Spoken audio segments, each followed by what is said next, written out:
nosotros. Tú tienes algo que el Señor te ha dado. Y ese algo no es para ti, es para nosotros.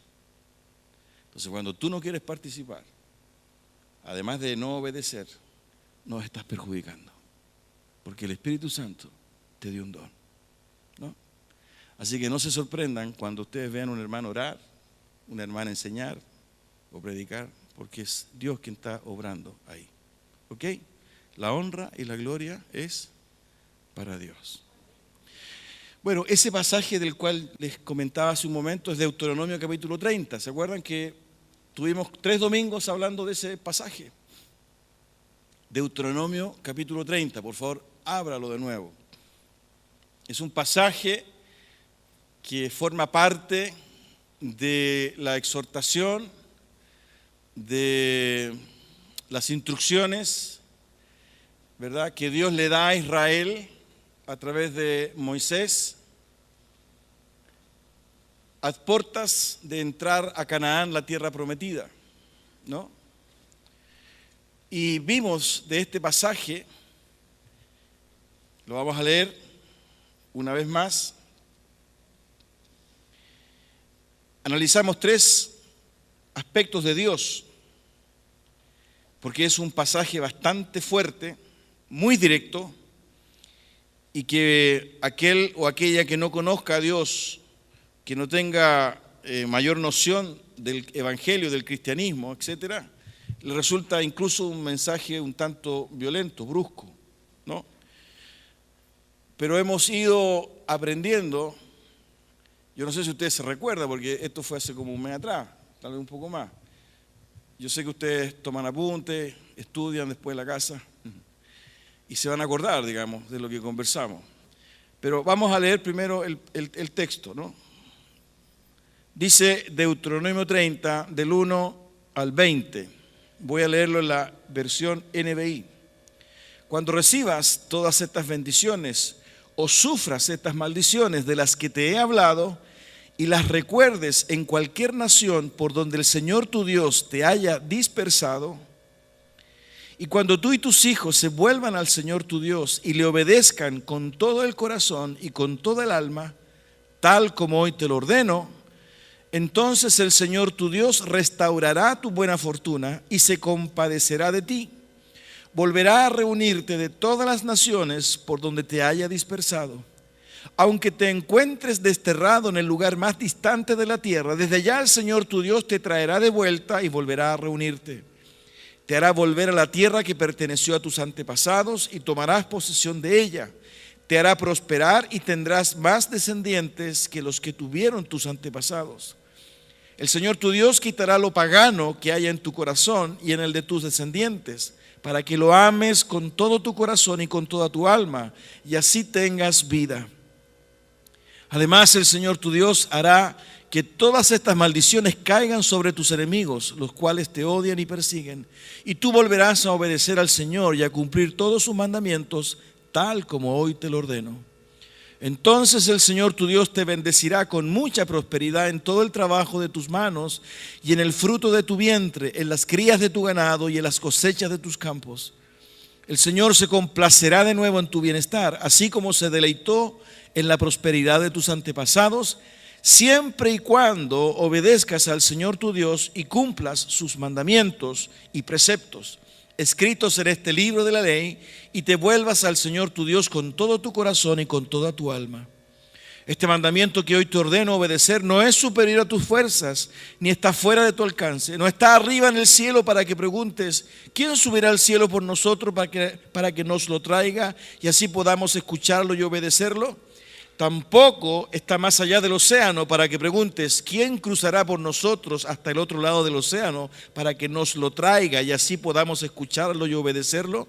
No, la palabra está muy cerca de ti, la tienes en la boca y en el corazón para que la obedezcas. Hoy te doy a elegir entre la vida y la muerte, entre el bien y el mal. Hoy te ordeno que ames al Señor tu Dios, que andes en sus caminos y que cumplas sus mandamientos, preceptos y leyes. Así vivirás y te multiplicarás, y el Señor tu Dios te bendecirá en la tierra de la que vas a tomar posesión. Pero si tu corazón se rebela y no obedeces, sino que te desvías para adorar y servir a otros dioses, te advierto hoy que serás destruido sin remedio. No vivirás mucho tiempo en el territorio que vas a poseer luego de cruzar el Jordán. Hoy pongo al cielo y a la tierra por testigos contra ti, de que te he dado a elegir entre la vida y la muerte, entre la bendición y la maldición. Elige pues la vida para que vivan tú y tus descendientes. Ama al Señor tu Dios, obedécelo y sé fiel a Él, porque de Él depende tu vida y por Él vivirás mucho tiempo en el territorio que juró dar a tus antepasados, Abraham, Isaac y Jacob. Tengamos un momento de oración.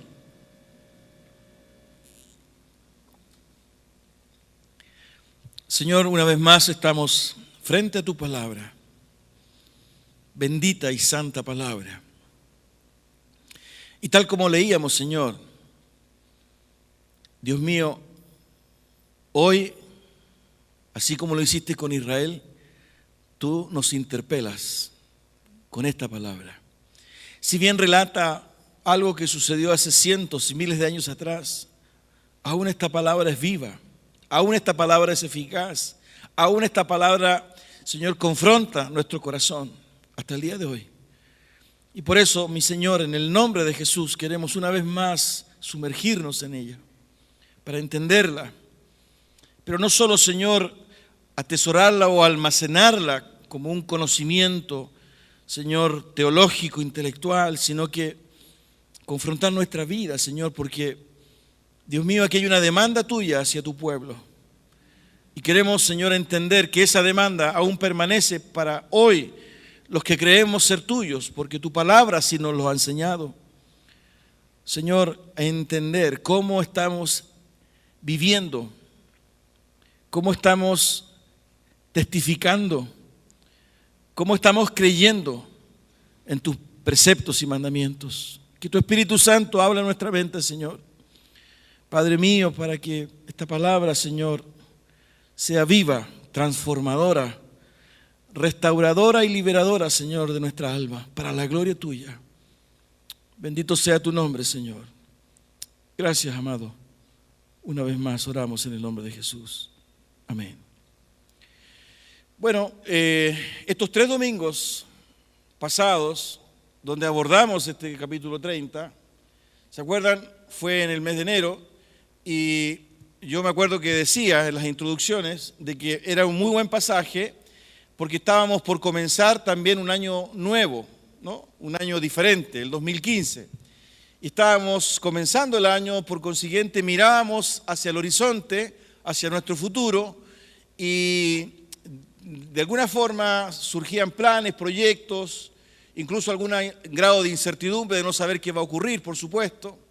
Por consiguiente, ¿verdad? Este texto nos identificaba mucho, ¿no? Ellos, Israel me refiero, también estaban por comenzar algo nuevo, una etapa distinta.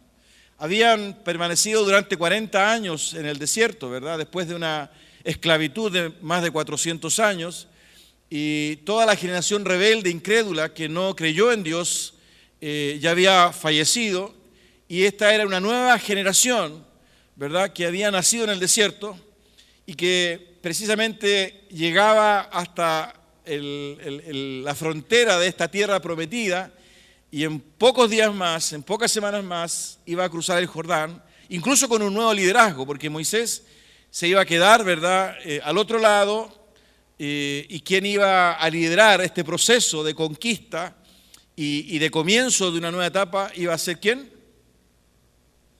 De a uno nomás, porque es Josué, exactamente, Josué. Entonces, estas son exhortaciones de Dios que en el fondo, ¿verdad?, al comenzar esta nueva etapa le está diciendo a Israel: ojo, ustedes van a entrar a una tierra que yo prometí y juré a sus antepasados. Pero saben, yo les quiero decir algunas cosas. Ustedes han visto cómo yo los he liberado. En la historia incluso están los milagros que yo he hecho, la liberación, ¿verdad?, que se hizo en Egipto. Y ahora yo los traigo a esta tierra. Pero saben, hay algunas cosas que yo quiero decirles, ahora que ustedes van a comenzar una nueva vida, que van a llegar y van a conquistar este territorio. Y es eso, de alguna forma, lo que está en estos versos, en estas frases, en estas palabras. Y cuando uno lee esto, ¿verdad?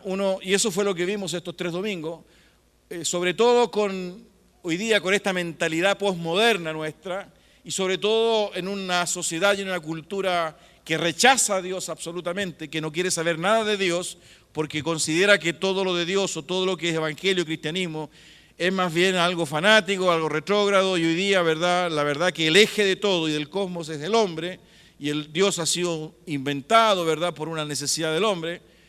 Este texto, ¿verdad?, pareciera ser hasta ridículo. Es más, aparece un Dios que advierte, que amenaza. Es un Dios que ordena. Entonces, la lectura fácil, superficial, inicial, ¿verdad?, es rechazar este tipo de texto. ¿Cómo puede ser un Dios? Y aquí aparece, ¿verdad?, este impulso que tiene el hombre y la mujer posmoderna, este impulso de caridad, ¿no? ¿Cómo puede ser un Dios que ama, un Dios bueno, que amenaza y que advierte? Eso fue lo que vimos los 3 domingos, ¿no? Y logramos entender que la advertencia de Dios, por ejemplo, cuando Él dice en el versículo 18, por ejemplo, te advierto hoy que serás destruido sin remedio, ¿verdad? Logramos entender que esa advertencia de Dios la hacía porque ese era su pueblo. Y la hacía, ¿verdad?, porque Él andaba con ellos y se movía con ellos y su deseo era permanecer con ellos. Y vimos en aquella oportunidad que Dios les había elegido no porque fueran los más, ¿se acuerdan el término que usamos? No porque fueran los más bacanes. ¿Se acuerdan? Es también un término en latín que significa los mejores. Sino que los eligió, ¿por qué? Deuteronomio capítulo 7, porque los amó. Entonces, en esa relación de vida de Dios con su pueblo, donde Él los mantuvo, los guió, los cuidó, los liberó, ¿verdad? En ese contexto Él les advierte, veíamos incluso en aquella oportunidad la relación entre padre e hijo, cómo esa relación de padre e hijo, ¿verdad?, donde surge el afecto, donde surge la protección, el cuidado, la dirección, evidentemente el padre advierte a su hijo. Es decir, es tan potente y profunda la relación que permite la advertencia. No es alguien ajeno, no es alguien extraño, no es la irrupción, ¿verdad?, de una autoridad abusiva, sino que más bien es la presencia amorosa de un ser, en este caso Dios, que ha vivido y ha estado con su pueblo, incluso en la rebelión. Porque veíamos en aquella oportunidad que Dios les había provisto calzado y vestido a lo largo de esos 40 años. Les había provisto en el desierto alimentos, agua, maná. Es decir, Dios, si bien los había disciplinado, no los había dejado. Por consiguiente, ¿verdad?, cuando aparecen estos términos que parecieran ser términos drásticos, ¿verdad?, en el fondo uno tiene que entender que está en un contexto, ¿verdad?, de una relación de amor de Dios con los suyos. Pero no es parte, ¿verdad?, del abuso o de la prepotencia de Dios. Y quienes no conocen a Dios, y quienes no conocen la palabra de Dios, y quienes de alguna forma hacen una crítica, ¿verdad?, con ignorancia, no pueden entender esto. Lo segundo, ¿verdad?, que vimos, este es un repaso, por favor. Sí, un repaso. Lo segundo que vimos, ¿verdad?, algunos de estos domingos, es que no solo advierte, sino que ordena. Y eso sí que es incómodo. Si hay algo que hoy día nosotros no aceptamos es que nos ordenen. O sea, cuando alguien, ¿verdad?, nos da alguna instrucción, cuando alguien, ¿verdad?, nos señala algo, ¿verdad?, y nos exige algo y nos ordena, es evidente que nos cuesta. La primera reacción, ¿verdad?, es en general de incomodidad. Por eso que, por ejemplo, las Fuerzas Armadas se encargan durante varios tiempos de precisamente incentivar, estimular, ¿verdad?, y transformar la mentalidad, ¿verdad?, de aquellos que abrazan esa disciplina o esa profesión, precisamente porque la orden y cumplir esa orden de alguna forma hace que se gatille en el hombre o en la mujer un pequeño sentimiento de rebelión. ¿O no? Por supuesto que sí. Es decir, de alguna forma, ¿verdad?, surge en nosotros este deseo, ¿verdad?, de oponernos o de cuestionar. Y en este texto lo que nosotros encontramos, ¿verdad?, es cómo Dios ordena. Pero también entendimos, ¿no? También entendimos que esta orden de Dios también obedecía un contexto, ¿no? Dios les ordenaba porque los quería bendecir, ¿verdad? Dios les ordenaba porque quería darles vida. Fíjense en el versículo 20, por ejemplo, de este capítulo 30 de Deuteronomio. Dice, ama al Señor tu Dios, obedécelo y sé fiel a Él, porque de Él depende tu vida. En el fondo, ¿verdad? Era ni más ni menos que la autoridad de Dios, ¿verdad? Una vez más, que se plasmaba a través del deseo, ¿verdad?, de que su pueblo le obedeciera, porque Dios sabía que en ello había vida. El típico ejemplo, ¿verdad?, simplón del papá que le advierte o la mamá al niño que no meta los dedos en el enchufe. Si tú metes los dedos en el enchufe, vas a tener problemas. ¿Te ha pasado eso, no? No coloques la mano en el fueguito cuando los niñitos, ¿no es cierto? No lo haga. Entonces, y ya después, cuando el niño se acerca, ¿verdad? Y esta orden, pero el niño tiene, ¿verdad?, ese deseo de hacerlo y lo hace y como que estuviera jugando y como que se revela. Pero lo que hay detrás es una cosa tan sencilla, es evidente el deseo de que esa criatura obviamente no se perjudique. Por consiguiente, la orden de Dios de alguna forma emanaba del conocimiento de su sabiduría y de su amor por su pueblo, porque sabía que en esa obediencia de su pueblo, ¿verdad?, había vida. Y lo tercero que vimos, ¿verdad?, después de haber hablado de la advertencia que Dios hace, después de haber hablado de la orden que Dios da, analizamos el último domingo, ¿verdad?, cuáles eran las reales intenciones de Dios. ¿No? Ese fue el tercer domingo. Y vimos, ¿verdad?, que este texto que aparece un tanto fuerte, duro, agresivo, ¿verdad?, donde hay advertencia, donde hay orden de Dios, está motivado, ¿verdad?, por el deseo de Dios de bendecir a su pueblo. Y analizamos el concepto de bendición, no sé si usted se recuerda. Incluso dijimos, ¿verdad?, que la intención de Dios, por ejemplo, si uno leía el versículo 5 y el versículo 9, era de bendecir no solo a aquellos que iban a entrar a la tierra, sino que incluso a las próximas generaciones. Es decir, la intención de Dios, ¿verdad?, de advertir o de ordenar, la intención de Dios de relacionarse y de interactuar con su pueblo, ¿verdad?, era de largo aliento, era de largo plazo, era por la eternidad. Es decir, yo no solo quiero que ustedes disfruten, sean libres, sino quiero que sus hijos, sus generaciones. Y empezamos a descubrir, ¿verdad?, que esta intención de Dios de bendecir tenía una connotación profunda, absolutamente generacional, que iba más allá del corto plazo. Vimos que era perpetua y que era irreversible, versículos 19 y 20. Hoy pongo al cielo y a la tierra por testigo contra ti de que te he dado a elegir entre la vida y la muerte. Elige pues la vida para que vivan tú y tus descendientes. Ama al Señor tu Dios, obedécelo y sé fiel a Él, porque de Él depende tu vida. Y mire lo que dice después. Y por Él vivirás mucho tiempo en el territorio que juró. En fin, hablamos de que la intención de Dios era absolutamente bendecir.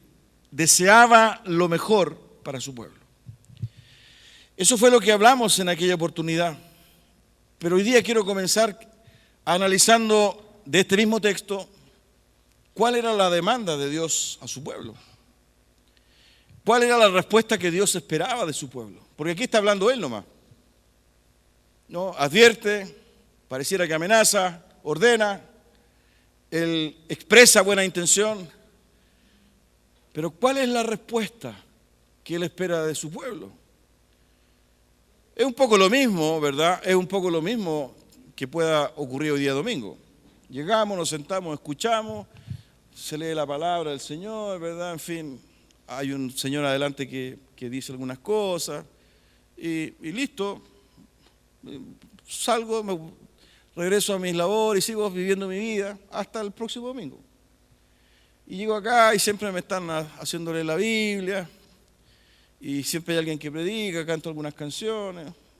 Y de nuevo, pum, salgo, me inmerso en mi trabajo, ¿verdad?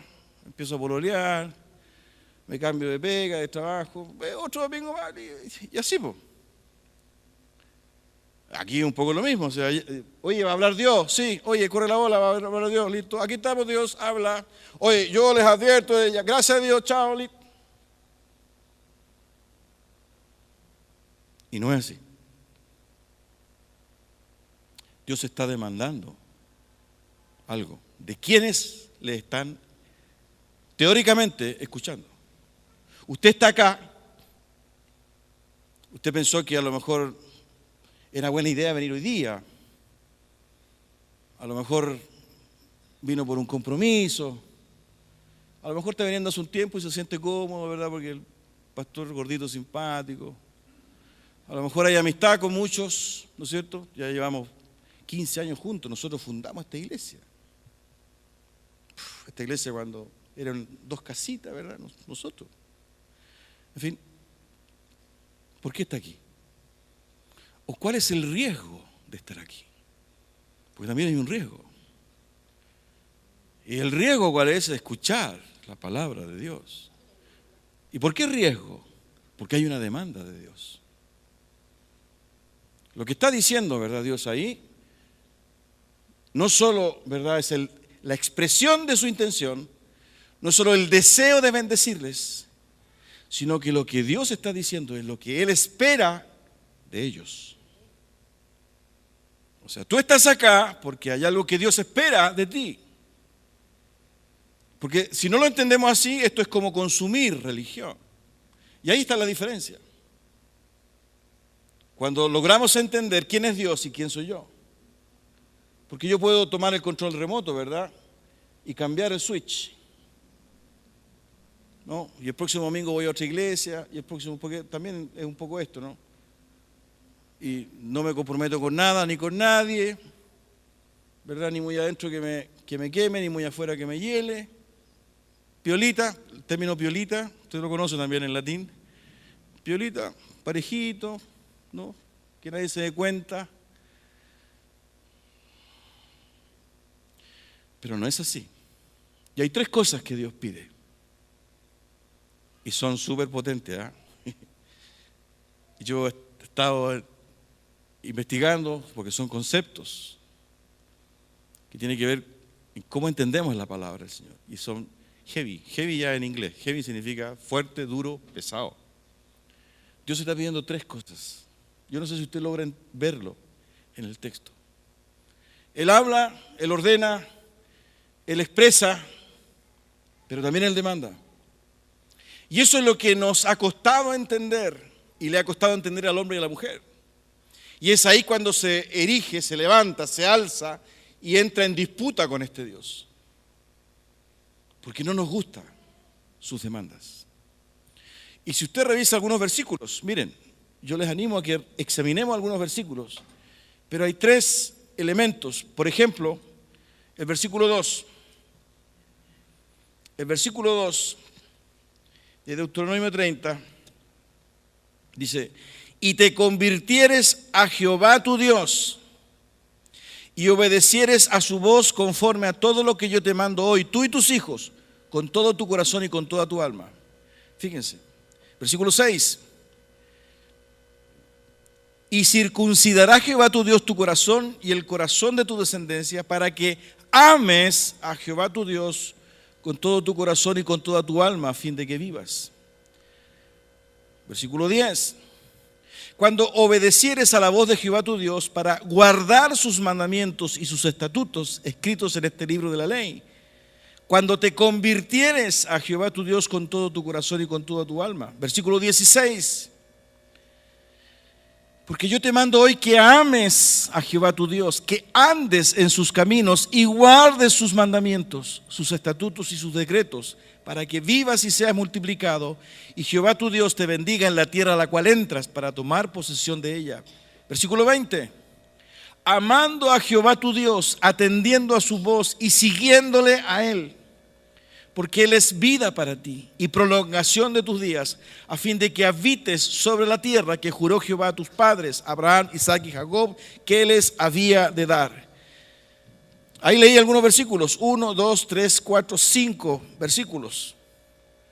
5 versículos donde aparece precisamente demandas de Dios a su pueblo, que yo he resumido en 3.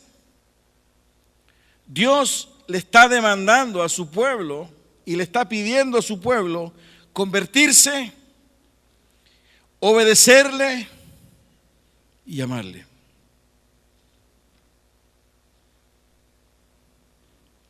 Tres demandas de Dios. Conviértanse, obedézcanme, ámenme. Estas tres demandas están en el Antiguo Testamento y nosotros somos del Nuevo Testamento, pastor. Además estamos en la gracia. ¿No? Pero sinceramente creo que esto no ha cambiado. Hoy Dios, a través de Jesucristo, ¿acaso no está pidiendo lo mismo? Convertíos. ¿Qué significa la palabra? Y aquí comienza, ¿verdad?, el estudio un poquito más detallado, ¿verdad?, estos conceptos. Convertirse, que está muy asociado con arrepentimiento, ¿no? En el Nuevo Testamento se usa la expresión metanoia, que significa un cambio de mente, ¿no?, un viraje absoluto. En el Antiguo Testamento, ¿verdad?, es un término en hebreo que es shuv, significa shuv, S-H-V, larga, shuv, que significa regresar, devolverse. ¿No? Es un llamado de Dios, ¿verdad?, a regresar a Él. Devuélvanse, dejen eso que está ahí, ese pecado, ¿verdad?, esa forma de vida, y vuélvanse, regresen. Eso es lo que está diciendo. Conviértanse. Y fíjense que esta es una expresión que yo quiero que la analicemos después con mucho más detalle, ¿verdad? Porque esta es de alguna forma la aproximación a estos tres términos que yo quiero que revisemos estos próximos domingos. La conversión, la genuina conversión, la obediencia, ¿verdad?, y el amor a Dios. Y eso, ¿verdad?, inmediatamente me predispone a entender que lo que hay en este texto, ¿verdad?, es una intención de Dios de vincularse, de relacionarse, de experimentar, ¿verdad?, con su pueblo, con los suyos. Y fíjense qué interesante, ¿verdad?, porque me logra hacer entender que en estas demandas de Dios, ¿verdad?, en lo que Dios espera de los suyos, está absolutamente ausente esta tendencia, ¿verdad?, que ha marcado muchas veces nuestra espiritualidad, influenciada fuertemente por la cultura griega, de la contemplación. Y eso es absolutamente gravitante en la manera en que entendemos y vivimos el Evangelio y el cristianismo. Es decir, lo que Dios está expresando, ¿verdad?, en esas tres demandas, Él no quiere que sus hijos, su pueblo, lo contemplen. Y muchas veces, y en la historia de la iglesia, ¿verdad?, la contemplación ha sido una práctica, una disciplina.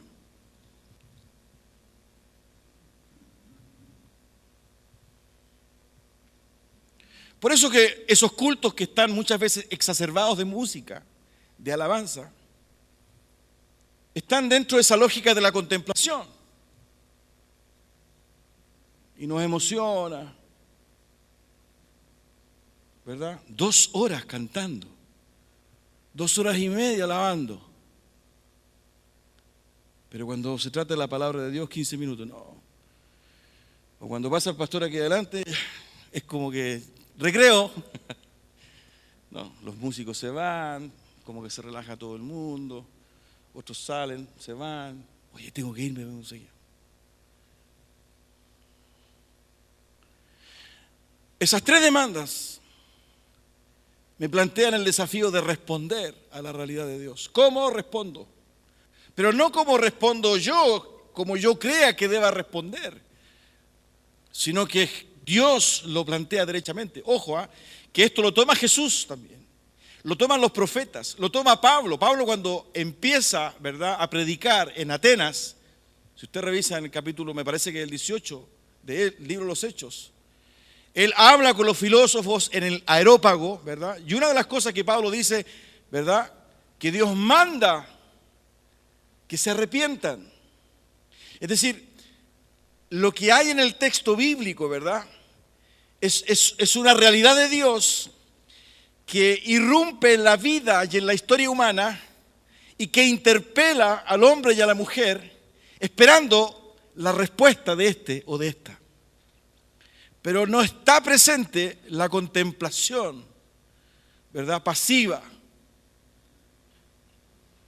sino que obedece necesariamente a cómo yo voy a responder. ¿Saben a qué? A la palabra de Dios. Fíjense que en la Biblia hay dos sucesos. Bueno, hay muchos más, pero cada vez que Dios se revela de manera milagrosa en la Biblia, siempre hay palabra de Él. Si usted revisa, por ejemplo, la aparición de Dios en la vida de Moisés en el capítulo 3 de Éxodo, en la zarza, ¿ha leído eso, no? Moisés estaba pastoreando las ovejas, ya tenía 80 años. El hecho de haber crecido junto al faraón ya era un recuerdo, ¿verdad? Era un tango para él. Era un tango para él, se recordaba. Ahora estaba con la oveja, acalorado, hediondo, ¿verdad? Y claro, ya no estaba en esa forma de vida glamorosa que tuvo. Absolutamente desconocido, anónimo, escondido en algún paraje por ahí, ¿verdad? Pastoreando a sus ovejitas, en fin, hediondo, barbón, en fin, no tengo nada contra los barbones, por si acaso. Y en esa condición se le aparece Dios en la zarza que ardía y que no se consumía. Pero tenemos otro pasaje también que son íconos, ¿verdad?, de la revelación de Dios. En el caso de Isaías, capítulo 6, que es a través de una visión cuando ve a Dios en el templo. Pero si usted se fija, ¿verdad?, en ambas manifestaciones hay palabra de Dios. En todas las revelaciones de Dios que las Escrituras relatan, ¿verdad?, está presente esta realidad de Dios a través de alguna forma, pero está también presente su palabra. Por consiguiente, ¿verdad?, cuando Dios habla en este capítulo 30 a su pueblo Israel, también obviamente que hay palabra. Y cuando hay palabra de Dios, Dios espera respuesta de quien escucha la palabra. Por eso que Él plantea derechamente: conviértanse, obedezcan, ámenme. Y eso tiene que estar presente en nuestro culto de vida, porque de lo contrario somos meros consumidores, ¿verdad? Y en definitiva somos nosotros los que llevamos la manija, porque venimos a contemplar y nos emocionamos contemplando. Y cada uno de nosotros desarrolla esa espiritualidad, esa religiosidad. Si quiero saludo, si quiero no saludo, si quiero me voy antes, si quiero no escucho, ¿verdad? En fin, sigo haciendo lo que no debo hacer, sigo mirando lo que no debo mirar, sigo hablando como no debo hablar, sigo sintiendo como no debo sentir, sigo pensando lo que no debería pensar, pero contemplo. Este es un tema súper relevante, hermano, porque marca la diferencia en cómo vivimos realmente el Evangelio. Porque pareciera que no hay mayor diferencia entre los que creen y los que no creen. ¿Cuál es la diferencia de un grupo de personas que se reúnen en un lugar que se llama templo, ¿verdad?, una vez a la semana a determinada hora, de aquellos que no se reúnen y que en este momento están en el shopping, están en el mercado, ¿verdad?, están jugando un partido de fútbol? ¿Cuál es la diferencia? ¿Por qué cree que usted es cristiano? ¿Por qué cree? ¿O por qué ha respondido a la demanda de Dios? Esa es la diferencia. Y Dios lo reitera en su palabra. Tenemos el caso de Saúl. Saúl fue el primer rey de Israel, ¿se acuerda, no? Fue el primer rey de Israel. Pero el tipo no obedecía. Y se le dieron instrucciones a través del profeta que él no cumplió, él no obedeció. Pero fue el domingo, ¿verdad?, a misa. Fue el domingo a la reunión, al culto, y como siempre, hizo su sacrificio, su altar, y también empezó a adorar a Dios, hasta que llegó el profeta. Y el profeta le dice, ¿qué es lo que es más importante? ¿Los sacrificios? ¿La grosura de los carneros? ¿O el obedecer a Dios? ¿Sabes que la verdadera adoración es la obediencia? Dios a través de Jeremías, en otro episodio, capítulo 7, versículo 21, este pasaje lo hemos leído otras veces, le dice al pueblo de Israel, cómanse la carne, no quiero más sacrificios. Las canciones no me llegan. Y siempre he escuchado la misma canción, además cantan mal. Así que no quiero más canciones.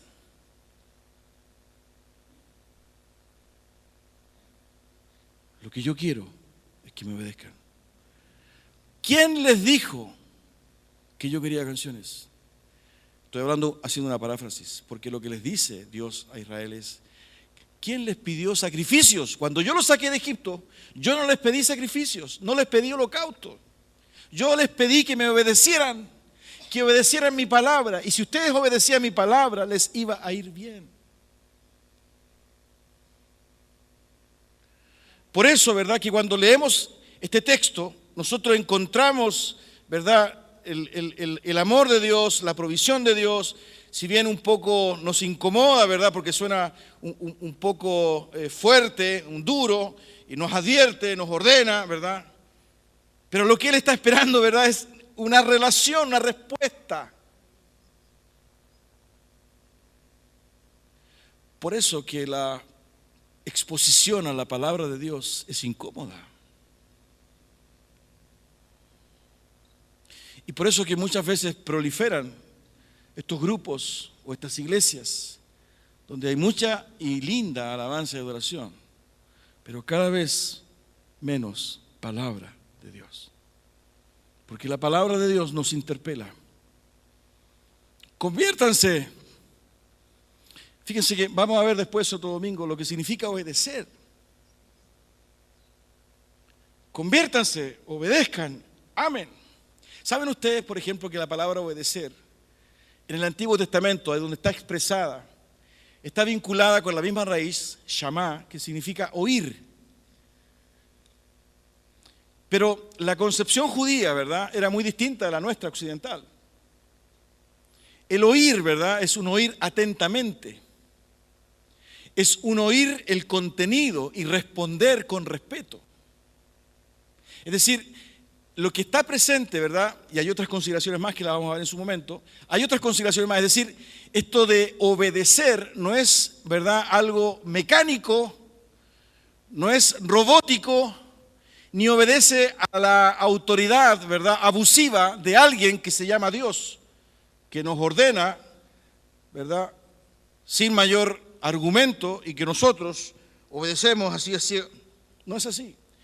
Lo que está incorporado en la concepción judía es un entendimiento, es un escuchar atentamente, un incorporar, un aceptar, ¿verdad?, y entender ese contenido. Por eso que los profetas decían, pueblo de Israel, escucha. Como sinónimo, obedece. Amor, amen a Dios. ¿Saben ustedes que esa palabra amor es la palabra que en el Antiguo Testamento describe la relación de pareja? Describe la relación de pareja. ¿Y por qué? Porque lo que Dios está pidiendo, ¿verdad?, es un compromiso en una relación de vida. Esa es la expresión. No es un sentido, ¿verdad?, de afecto meramente, sino que es un término que se usa, ¿verdad?, en el Antiguo Testamento para describir el amor de la pareja, el compromiso de vida que hay entre un hombre y una mujer, la intimidad que hay entre un hombre. Eso es lo que está pidiendo Dios de ti y de mí. Por eso, ¿verdad?, que de alguna forma estas tres expresiones precisamente plantean un escenario donde somos llamados, o donde Israel es llamado a reaccionar, a responder. Y esa respuesta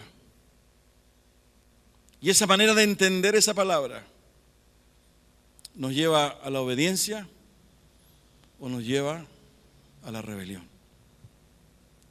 Pero todo eso está, ¿verdad?, expresado en estos 3 desafíos que Dios le plantea a Israel.